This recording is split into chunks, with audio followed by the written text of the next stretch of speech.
కృతజ్ఞతలు తెలియజేసుకుంటూ, ముఖ్యంగా లా అండ్ ఆర్డర్కి సంబంధించి ఈ మధ్యన చాలా కీలకం అయిపోయింది.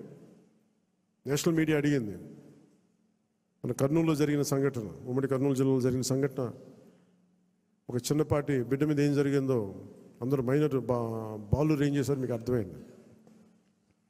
నన్ను స్పందించమన్నారు. ఏం మాట్లాడాలంటే, ఒక 18 ఏళ్ళు దాటిన యువతనైతే ఎలాంటి పనిష్మెంట్ అని ఇచ్చేయచ్చు. ప్రతిసారి ఇలాంటి దుర్ఘటనలు జరిగినప్పుడల్లా ఒక మనిషిని ఎన్కౌంటర్ చేస్తే సమస్య తీరిపోద్దా అనేది ఎప్పుడు నాకు సందేహం. మరి ఏం చెయ్యాలి అనేది కూడా అందరూ కూర్చొని చేయాలి. అందుకని మన వ్యవహార శైలి, ముఖ్యంగా రాజకీయ నాయకుల్లో చాలా మార్పు రావాలి.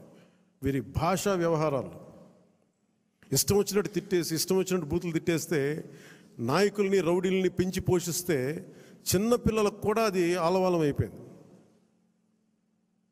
అందుకని లా అండ్ ఆర్డర్ విషయంలో మీరు చాలా టఫ్గా ఉండండి.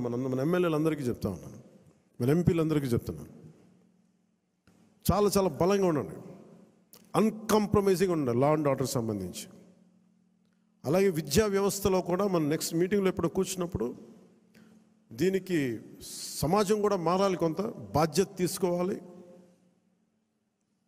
ఈ సినిమాలు చూసో లేదంటే సామాజిక మాధ్యమాలకు ప్రతి ఒక్కరం కూడా మన కుటుంబాల పట్ల మనం బాధ్యత తీసుకోవాలి.